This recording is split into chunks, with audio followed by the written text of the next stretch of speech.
When I was 13 years old, my local church was holding a fundraising event and it involved a really big, pre-owned book sale. To promote the massive amount of children's books they were desperately trying to get rid of, someone rented a cheap, well-worn Clifford mascot costume. The fabric in the joints had rubbed away and the ears on the headpiece looked like they were rotting off.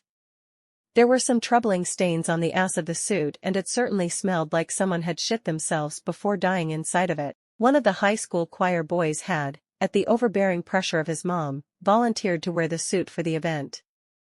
On the day of the fundraiser, he purposely made himself throw up by drinking 5 liters of Dr. Pepper in 20 minutes, which convinced the adults he was too sick to play the role of Clifford. The priests went to each volunteer, begging them to do it and were only met with very firm no's. Then on of them came to me, a tiny 8th grade girl who was just trying to meet the minimum 10 hours of volunteering needed for my Catholic school to pass me for the year.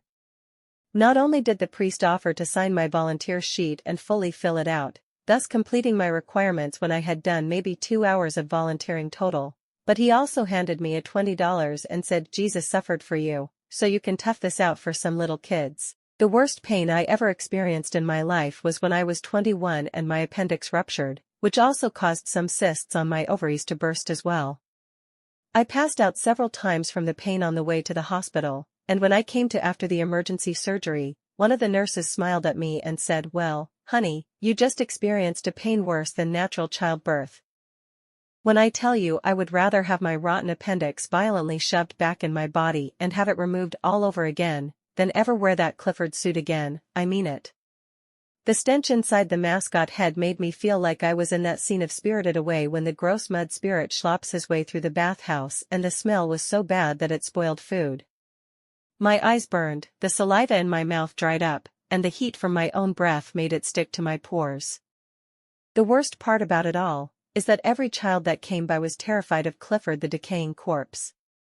One mother really tried to entice her toddler to get a picture with me, but the kid screamed like he was being flayed alive when he was pushed towards me. I don't blame him. I don't blame any of the kids for being scared. It was a scary costume. I was scared while wearing it. I'm wondering if the kids sensed my fear. I had nightmares about being trapped in that suit, or the suit coming to life and hunting me down for at least a month afterwards. The only small positive to come from it was that the older high school volunteer kids had a weird kind of respect for me from then on. One of them said I reminded him of his uncle who served in Vietnam. I understand why.